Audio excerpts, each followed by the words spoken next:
waxaan soo dhaweynaynaa dowladda federaalka ee Soomaaliya ciidamada ay keentay oo tababarka soo dhameystay oo electric laga keenay waa ciidan Soomaaliyeed oo aan isleenahay dalka amaankiisa ay wax weyn ka qaban doonaa waanan isleenahay in isbedel fiican isla bilaha soo socda ama sanadka soo socda inay wax ka bedelaan amniga dalka Soomaaliya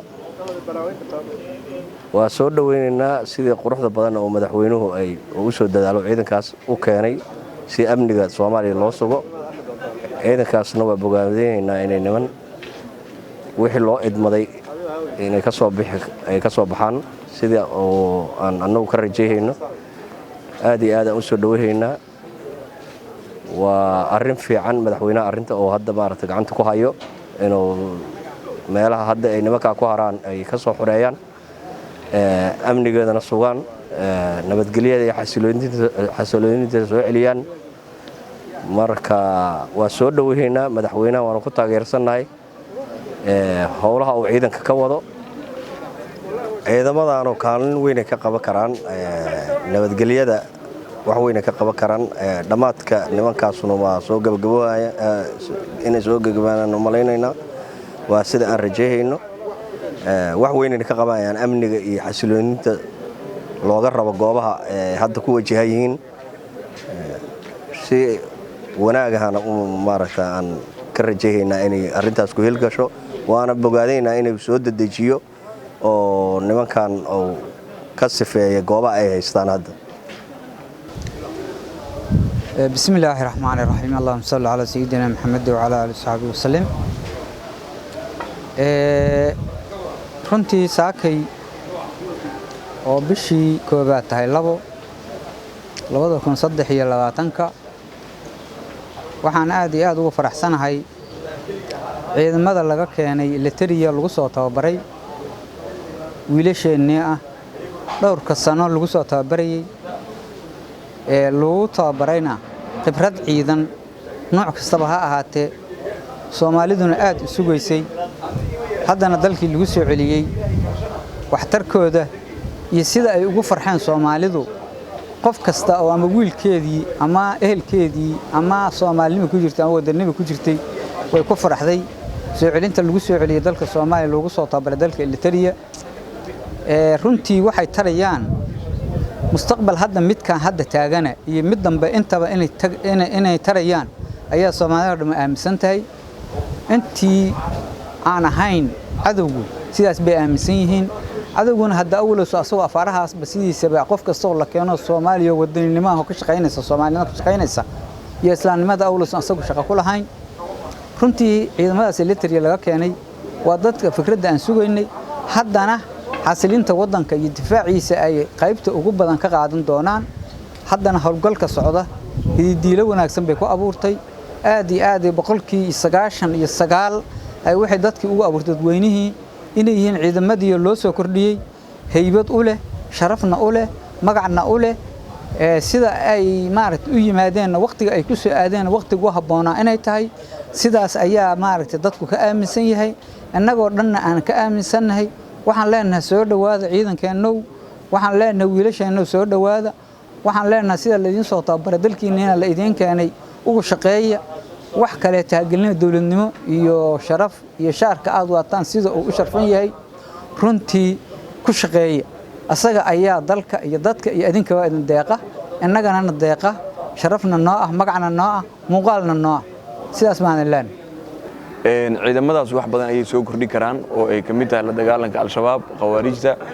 waxaan rajaynaynaa in ay ku yimaadeen waqtigii loogu talagalay iyo xilli loo baahnay iyo xilli wadanka ay ka socdaan howlgallo looga xoreynayo khawaarijta al-shabaab waa soo dhaweynaynaa madaxweynuhuna waa ku mahadsan yahay sida sharafta leh oo isxilqaan kale oo ku keenay ciidamadaas waxaan rajaynaynaa in gobolada hadeertan ay ku dambeeyaan nimankan khawaarijta ah in insha Allah biidnillaahi kariim ciidamadaas ay qaban doonaan shabaabna waxaan isleenahay waqtigii la cirib jiri lahaa ay joogaan waqtigoodii waa dhamaaday falillahi alxamdu annagu waxaan joognaa Dhuusamareeb waxaan rajaynaynaa gobolada ku xeeran ee caasimadda degmooyinka ku xeeran ee caasimadda hoostaga in waqtiyada dhow ay noqon doonaan deegaano xor ah insha Allah biidnillah kariim sida hadda aan rajaynayna howlgaladii waa soo gaareen oo waxaan rajaynaynaa in gobolgaduud soo galay ciidamadana waxaan rajaynaynaa sida ugu fiican oo ugu wanaagsan in looga faa'iideysto madaxweynuhuna mar labaad iyo markuu intaba waa ku mahadsan yahay madaxweynuhuna aad iyo aad ugu ammaanay shaqadaas oo qabtay waana soo dhaweynaynaa waxaan rajaynaynaa dawladdu in ay uga faa'iideysto ciidamadaas si sharci ah oo waafaqsan dastuurka dalka u yaala oo aysan noqonin ciidamo ummadda lagu dhibaateeyo ay noqdaan ciidamo u adeega qaranka xoreeyana gobolada ay haystaan nimankan khawaarijta ee shabaabka ah sidaas ay ila muuqataa aniga waan rajaynayaa insha Allah in ciidamadaas ay waajibaadkooda ay gudan doonaan waxaan rabaa mar koowaad inaan u mahad celiyo madaxweynaha jamhuuriyadda federaalka Soomaaliya Professor Xasan Sheekh Maxamuud oo runtii talaabooyinka ugu horeeya oo qaaday ku daray soo celinta ciidamadan iyadoo shalay sawirada la qaaday ay muujinayeen in ciidamadii intoodii badneed lagu soo celiyay dalka lagu soo celiyay ay diyaarna ku yihiin magaalada Muqdisho haddii aan su'aashaada u soo laabto